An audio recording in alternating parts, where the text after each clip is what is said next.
Bonjour les sixièmes. Aujourd'hui on va revoir comment faire votre brouillon pour votre stripsodie.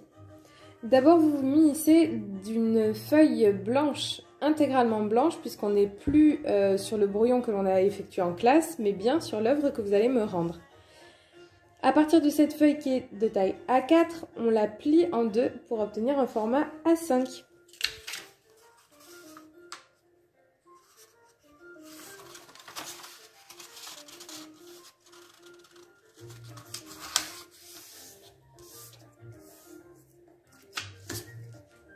Une fois que j'ai mon format A5, je peux venir faire mes traits ou bien directement la découper.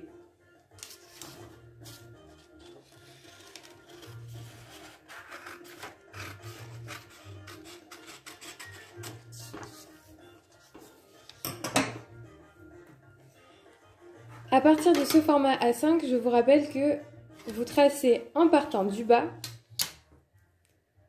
un premier trait à 4 cm en partant du bas, un deuxième à 8 cm et enfin un dernier à 12 cm puisque l'on garde 4 cm d'écart entre chaque trait.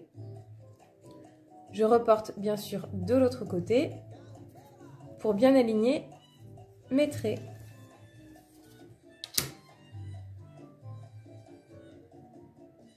La partie la plus étroite doit se trouver en haut de votre feuille. Les trois lignes qui sont à présent parallèles vont représenter bien évidemment les trois hauteurs de son que l'on pourra rencontrer dans votre partition de stripsodie. Vous pouvez dans un premier temps inscrire où se trouve le haut de la feuille, où se trouve le bas, mais je vous rappelle que vous l'enlèverez, donc je vous conseille de l'inscrire au crayon à papier. De la même façon que vous pouvez inscrire toujours au crayon à papier ou au stylo qui se gomme, le fait que la ligne d'en haut est pour les aigus, celle du milieu c'est pour les médiums, et celle du bas c'est pour les sons graves.